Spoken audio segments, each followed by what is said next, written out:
Hey guys, it's Heather from Tell of a Plan, and today's video is going to be a little bit different from my normal videos because we're going to be talking about COVID-19, specifically how to plan for learning for all of your kids who might be stuck at home now. School districts across the country are closing. Some school districts have said they're closed for a week, 2 weeks, 3 weeks. Some have closed for up to 7 weeks from what I have heard. And parents are probably freaking out because now your kids are at home, and I know that a lot of people do not have an education background. For those of you who don't know, I was a public school teacher for 9 years. I did teach self-contained, which means I taught all subjects for one of those years, but 5 of those years I was specifically reading language arts. The last 3 years of me being in public education, I was an instructional technology specialist, which means that my job was to take digital tools and teach both teachers and students how to use those digital tools in the classroom. A lot of that was digital learning. We talked a lot about Google Classroom and all kinds of different apps and stuff that you can use in digital learning. So it's a lot of things that parents are now faced with, and I want to help. This is something that I have a little bit of expertise in. I also wrote curriculum for probably 5 years for English language arts from a wide range of grades. I wrote English language arts curriculum I was involved in it from kindergarten to 8th grade. So I have a lot of that knowledge, and pairing it with the digital learning aspect, I felt like this was a video that I could make to really maybe help the parents who now find themselves basically having to homeschool. What I've done is I've made a couple of printables that parents can print if they want to add these to their planner. I have this first printable is a daily schedule, and I went ahead and put the times and the subject. I also have a Google Doc. This is the Google Doc, okay? I will share this in the description so that you can click on it and get all this information. But basically what I did was on this schedule, this is like a daily schedule, okay? And I put the subjects. Here I kind of broke down what are some activities that your child can do during that subject time. So like from 8 to 9 I have writing, and then on this Google Doc I have 2 different activities that your child could do during that writing time, and I have linked, I don't know if you can see that's blue, I have linked resources where you can pull things. So like one is choose a prompt for the day and have your child write for 30 minutes about that prompt. So you would click the link, it would show you tons of prompts, you could pick a prompt for the day. And I've done that for all of these sections. So I have writing, read to self, read to self is like when the kid gets to choose whatever it is that they want to read. And then reading time is a little more structured where the teacher or the parent is choosing what they're reading. Creative time, this is they're creating something that they've learned. So they're creating they've read about something during reading time, and now they're going to teach someone else. They're going to create something that helps them teach somebody else. When you read the description on my Google Doc, that will probably make a little more sense. Then I have lunch break, science, math, digital learning, which in the digital learning, I have digital citizenship resources where you can have your kids learn about how to act online, the safe way to use digital things. And I also have a bunch of links for coding. Kids can learn coding. I know as adults, a lot of us, that terrifies us because we aren't familiar with coding, but kids need to learn coding because it's something that a lot of them are going to have to do in their jobs. So we highly suggest coding. So I have some coding resources. So that's kind of some time, depending on the day, you could choose to talk about digital citizenship. You can choose to talk about coding. The coding is a lot of games where they're learning coding. It's a lot of fun. Then I have physical activity, household chores, free time, family time. Now, I have this one set up with this schedule. I'm also going to have a blank one with just the times maybe listed over here. I may not even put the times actually, because then you can I'll probably just leave it totally blank so that you can fill it in, because this is just a suggestion. Some of these time links may be way too long for some students. They may not be able to focus that long by themselves. These are usually the amount of time that they would have at school on these different topics, but at school they're working with others, they're working with a teacher, so it may be that they're working faster when they're at home. So I'm gonna have this one with my like suggested schedule, but I'll also have a blank one. And my kind of idea here is that you could write the child who's using it, their name and the date, and then you could kind of fill in what they need to do each day. That way, if you're at home working from home, or whatever it is that you might be doing, you don't necessarily have to sit with them the whole time because they know what's expected of them for the day. So that's kind of like, this is kind of their daily sheet that you can print out if they want to use it. And then if you print these, I want to throw out there, if you print these, they are made to be 8.5 by 11. So if you print them, they're going to fit in a big planner. If you want them to fit classic size, this is classic size, you need to print it at 80%, okay? So this is a daily schedule that I made. And then this is, I am not a graphic designer by any means, so this is just like a quick layout that I made for parents if they don't have a teacher planner. So basically we have the days of the week over here, and then we have 7 boxes across. The top, the headers, I did not label those because you could do this in multiple ways. You could do it by subject. If you only have one child, you could label the subjects and then write your plans for the whole week. Or if you have multiple children, you could write, you could even write the subjects over here and then have each column be for a kid. There's several different ways that you could use these. But these are also printed at 8.5 by 11. So if you want them to be classic size, you want to print them at 80%, and then you can punch them with your Happy Planner punch and pop them into your planner. So now what I'm going to do is I'm going to flip the camera around so that you guys can see my desk area and you can kind of see some. I'm going to walk you through some of these resources. I'm going to walk you through maybe how to use this page to help you plan a week. And I hope that this video will give you the confidence you need to guide your kids through this new distance learning experience that a lot of them are going to be experiencing for the first time. Before we jump into this part where I'm kind of breaking all of this down more, I do want to like put in a disclaimer that if your school district is providing teaching lessons, if they're providing lessons for you, please use their lessons. Some school districts are and some aren't, depending on where you live. Some school districts have been told that if they provide this distance learning, then they don't have to make up these days. And some school districts aren't doing it. I don't know. It depends on where you live. We live in a big country, and so it could vary based off where you live. If your school district has put out a learning plan, if your child's teacher is sending you materials to do, please do that, and don't feel like you need to do all of this planning. But I wanted to put this video out there for those parents who aren't getting anything from their school district, or maybe they're just getting a little bit and they want to add more structure and more learning into their child's day, because something that children need and children crave is that structure. And so that's what this like learning at home can do for them over these coming weeks. So please, please, please, if your school district is, or your teacher is giving your child lessons, don't be like, oh, well, Heather from Calvin Plan said I could plan it all. No, do what the school district wants. Please just take this as supplemental things that you can do as a parent if you aren't getting any work, or if you just want to supplement it with more if you feel like they're not getting enough. Okay, I just want to like throw that disclaimer in here, and now I'm going to flip the camera around so we can break this down some more. Okay, again, this is a Google Doc that I will put in the description of the video that anyone will have access to. And it basically walks you through each of these subjects for the day. So for writing, it says this can be adapted for students K through 8, because of course you'll want it to match the rigor of whatever level your child's on.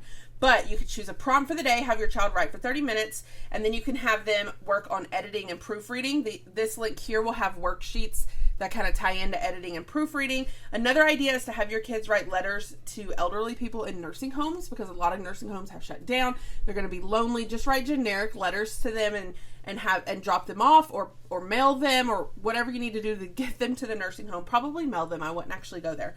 But it's just an idea for another writing prompt. For reading, for 30 minutes, I have read to self, where the kids get to pick what they want to read. If you don't have books at home, look up ebooks and things like that. And then you can have them respond in a reading journal by answering one of these comprehension questions. If you click on this link right here, it will take you to a document that has reading comprehension based off of reading A to Z reading level. So that's why it says level B, level C.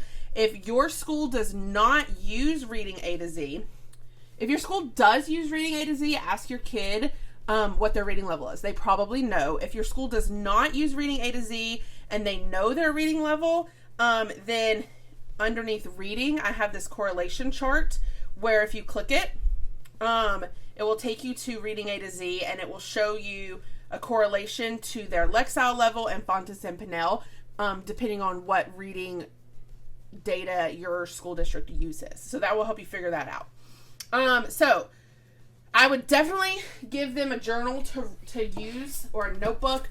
If you're a planner babe, you probably have tons of notebooks, but give them a notebook. You can, if you give them a happy notes, you could divide the first section into a writing journal, the second section into a reading journal, have them write in one section, have them respond to their reading in the second section. For the next chunk of time for reading, in this particular section, here I'm saying have your child listen to a read aloud. Students can learn a lot about fluency, and just it's really beneficial for a student of any age to listen to books being read aloud. And you may not have time to sit there and listen to or read a book to them, but here I have several links. There's lots of resources down here, and I typed read aloud. There's 3 different links right here to different people reading aloud books. But like this one is astronauts reading books about space. And so there's lots of different books. Just have them listen to one. It's just really beneficial. So that's kind of a good way to like start that section. And then here, this whole section is based off of reading A to Z. And it's, I put to read a nonfiction book because they're probably reading fiction and fiction here. So just tying in nonfiction here. Reading A to Z, you do have to pay money for reading A to Z. But there's a 14-day trial that you can get. Right now, Raz Kids, which is another resource from Reading A to Z. Raz Kids is free for the rest of the school year. They've made it free for school systems. School systems have to sign up for it. Reading A to Z is more of like the teacher part of that, where the teacher is making lessons. But so you would have to sign up as a teacher account. But it's a 14-day free trial. So if it was me, I would go in there and I would go ahead and plan out like a month's worth. This is going to take a little bit of planning, picking out books, and printing those books for the later weeks. If you don't have a printer, then that's, it'll be a little harder to read the books after the 14-day trial is over, unless you just started a new trial with a new email. Just kidding. Don't do that. But anyway, Reading A to Z, if you are someone who is interested in starting a free trial for 14 days, it comes with tons of books that you can print, and the books have quizzes and worksheets that go with them. And so I kind of talk about it here. I talk about if you don't know what their reading level is and your child doesn't know, I give you just a really easy tip on how to figure it out. But down here, if you keep scrolling, using Reading A to Z reading lessons for your child. So here I kind of tell you how to go through and plan a reading lesson with Reading A to Z. Reading is my background. That's what I taught for years. That's what I wrote curriculum for. So I'm very, very familiar with this. And I would ask your teachers if they have access to Reading A to Z as well. Because if you don't want to purchase the whole thing, then your teachers might have access to it and they could download the books and send them to you if they do. So definitely reach out to teachers if that's a resource that you really like. But I did try to type out how to do that if you don't have a teaching background.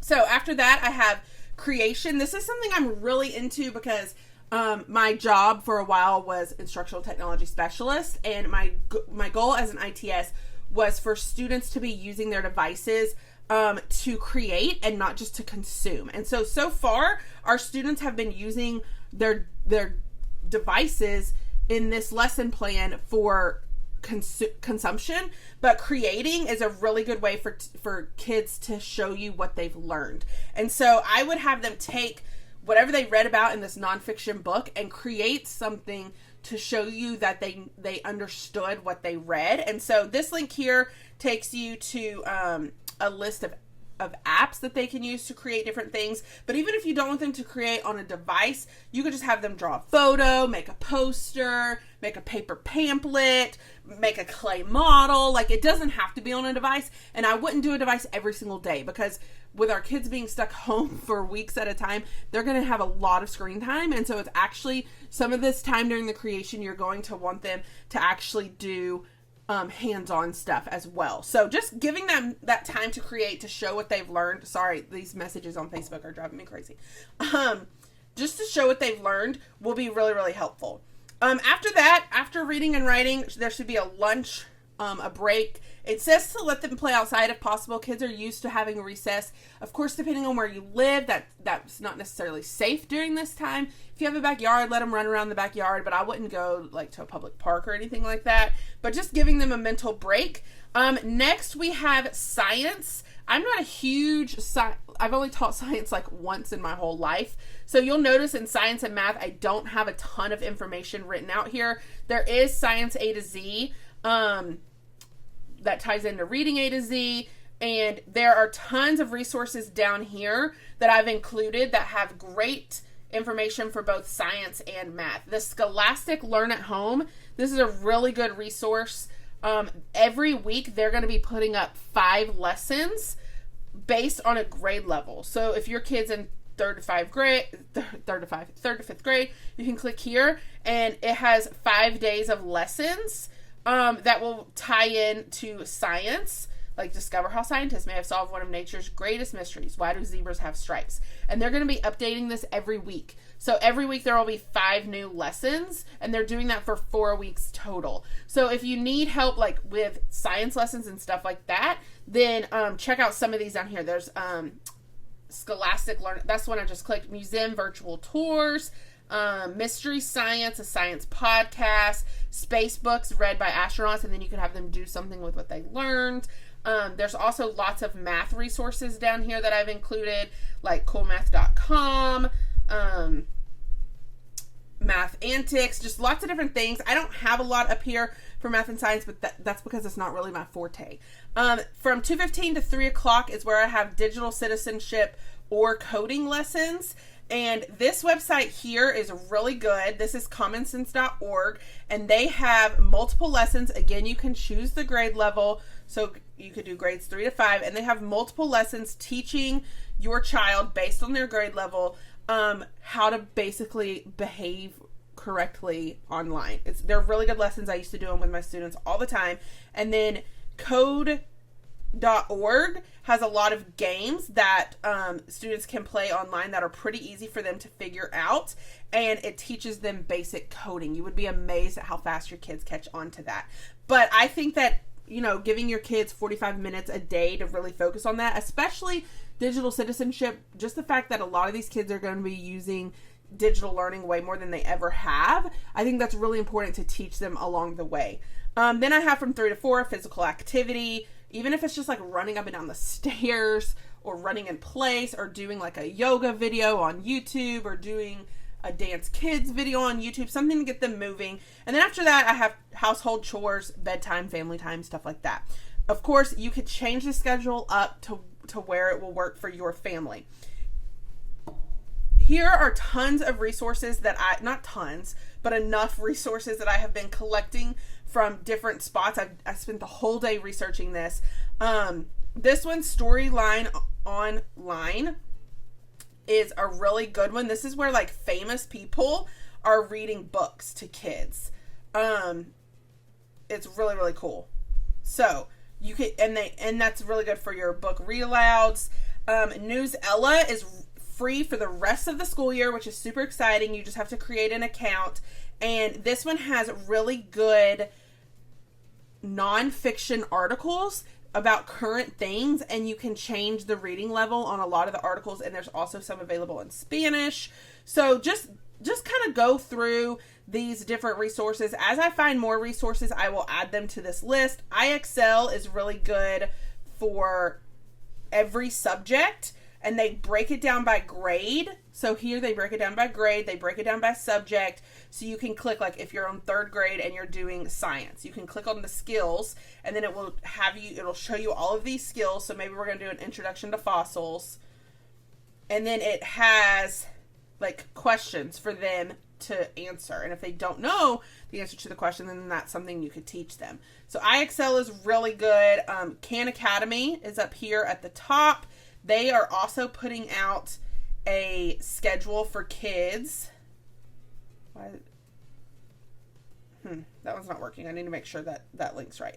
But these, as I find more resources, I will add them to this. So be sure to refer back to this Google Doc. And then at the bottom, I have how to use Learning A to Z. And then at the bottom of that, I just have non-digital learning activities. Because like I said earlier, we're not going to want our kids to be on their devices all the time. So these are some fun things, some fun ideas for kids and for you to do, just to get them doing things that they can do at home, but that don't require, being on a device. So you learn Morse code and use it to communicate with your siblings through the walls. Alphabetize the spices in your kitchen. That sounds kind of silly, but it's honestly like a version of word work. It's helping them learn and recall the alphabet and figure out how to alphabetize. Call a grandparent, ask them to teach you the words to a song from their childhood. Construct a family tree. Just lots of different things that they can do without leaving the house that you may not normally think of.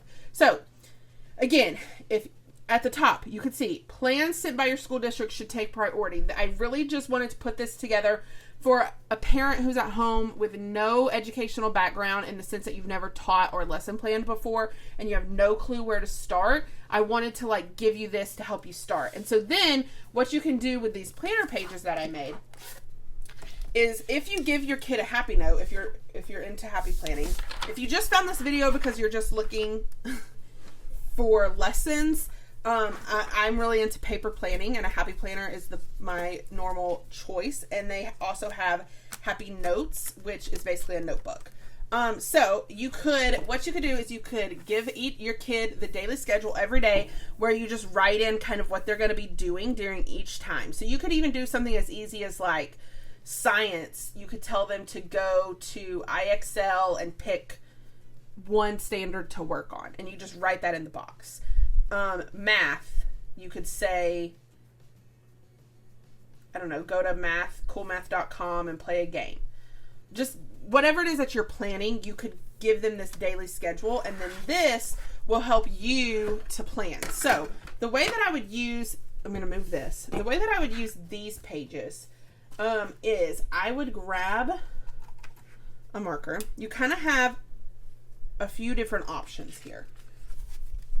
Your first option is across the top. We have 1, 2, 3, 4, 5, 6. So 1, 2, 3, 4, 5, 6, 7. That's okay. So across the top, we could say, I'm going to use this side. Writing.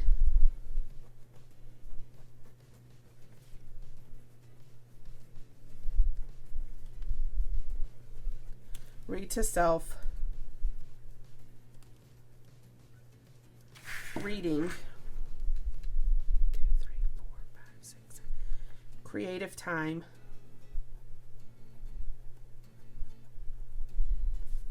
Science. Math.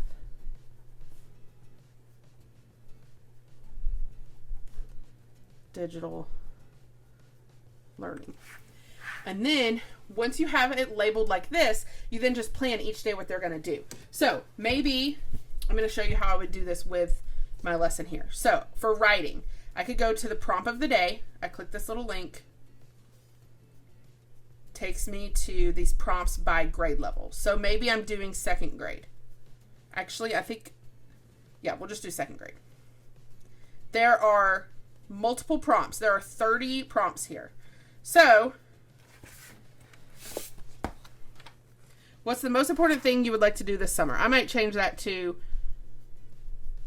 what is something important you want to do this year. Just make it generic to the year. Okay? Tuesday.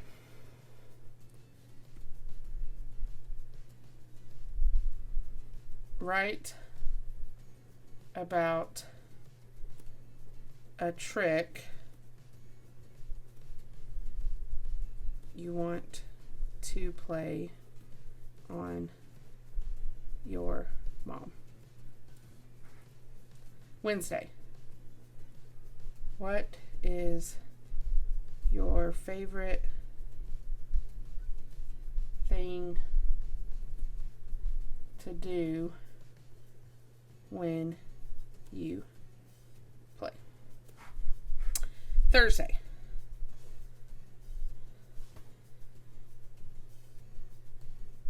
Tell me what you will be like when you grow up. And I like if you say what you will be like instead of just what you will be, because they could describe all kinds of things instead of just their job. What kind of person do you want to be? What kind of job do you want to have? What kind of family do you want to have? Where do you want to live? You could just really, really go into depth with that one. Describe what you want to do on your next birthday. The hardest thing for writing is just going to be getting them to write more, because a lot of kids are going to want to write like one sentence. So you have to just ask like, and what else, and what else, and what else, and just like get them to write as much as you can. For read to self, you could let them choose what they want to read, but you could go to this comprehension question, choose their grade level. So we're doing second grade. Let's say this second grader is on a level D. So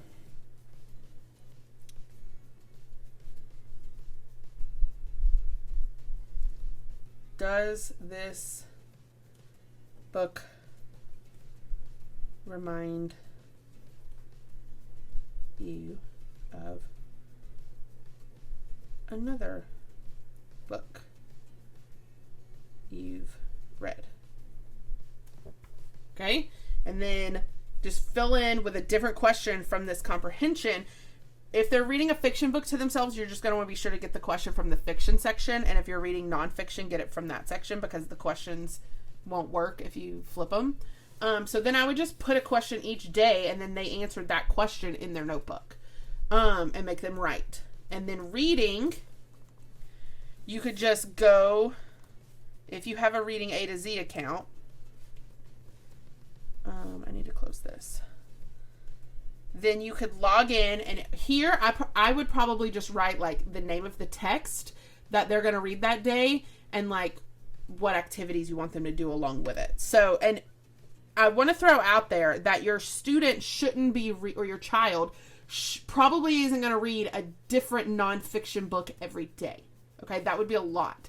I would probably pick one book per week or 2 books per week. You could have them read the book on the first day and talk about words they don't know and look up definitions and figure out all the words they don't know. And then on the next day, you could do comprehension of that same book.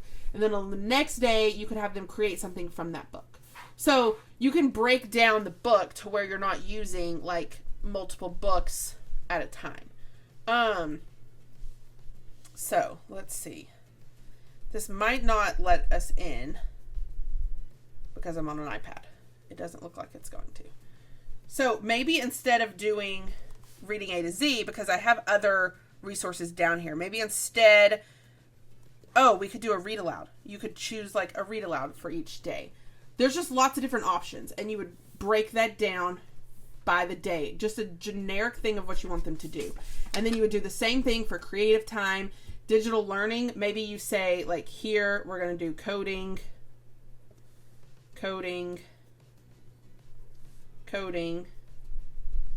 and that's really all you have to write. And then on Tuesday and Thursday, you're going to do digital citizenship. I'm doing second grade. So I'm going to go down to second grade. And we're going to do the digital citizens and device-free moments.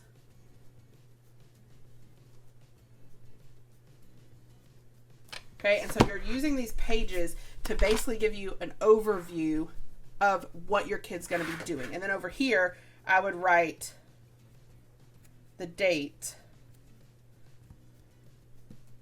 20. Okay, now, when you print these, you could print them double-sided.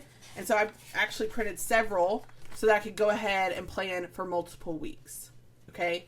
I'm not going to go and plan out a whole week because that would take a really long time. But I just wanted to like give y'all an overview of how you could use these pages. They're not amazing design-wise, but I just wanted them to be functional so that they are getting stuff done if you don't have a plan. I also wanted to show you guys really fast how to use these pages if you are from a school district who is giving you work, but you want to help your kids keep up with it. So again, over here, I would track the dates so that I know which week this is. Maybe you have multiple kids, and so I'm just going to write my nieces and nephews' names because I don't have kids. Okay, and then maybe I'll put Maddie over, or maybe I'll just do these three, okay? And they have work for every day, and so then you could just write down the things that they're expected to do each day in the box, and then like check it off as they get it done. Or you could write super specific things each day depending on how much you need it.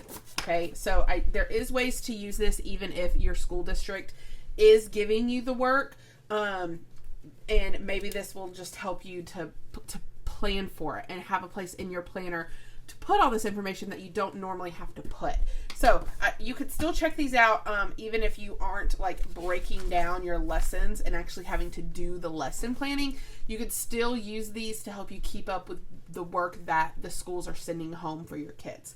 So I hope that these help. The printables will be in the description of this video. Again, I want to stress that if your school district is giving you lesson plans, don't recreate the wheel. Do what the teachers want them to do. I really just wanted to make this video for those of you who are like, I don't know what I'm going to do with my kids. Maybe your school district didn't give you enough, or maybe they didn't give you anything and you just want to add more. You want to be sure your student isn't falling behind. It does take a lot of planning, but you can do it. It is possible. There are so many amazing resources that are free right now. These companies are amazing that are making everything available for free, because normally this stuff costs a lot of money. And so like shout out to all those companies who are doing that. And yeah, if you have any questions, especially if you have questions about teaching reading or writing or digital apps to students K through 8. That's really where my specialty is. But if you have any questions, please leave them in the comments. I'm going to do my best to keep up with comments on this video. Might get overwhelming. I'm not really sure, but I'm going to do my best. You can also email me, kellofagoodtime@gmail.com, and I'll do my best to respond. Just remember, it is important to keep our students and our children on a schedule and to give them organization and something they can depend on. Remember that this time off from school is not meant for us to be like hanging out at all the places. It's for us to be at home, trying to keep everybody safe and healthy. So please, please, please use that time wisely. If you need help lesson planning, please don't be afraid to reach out to me, to your child's teachers, to your child's school. Everyone is here to help. So I hope that this video helps. If you like this video, I hope you hit the like button. If you want to see more of my videos, hit that subscribe button. I'm going to try to have some other videos just about planning with this craziness in our world happening and how we can plan even when so much is unknown. So be sure to check out my channel. And yeah, happy planning.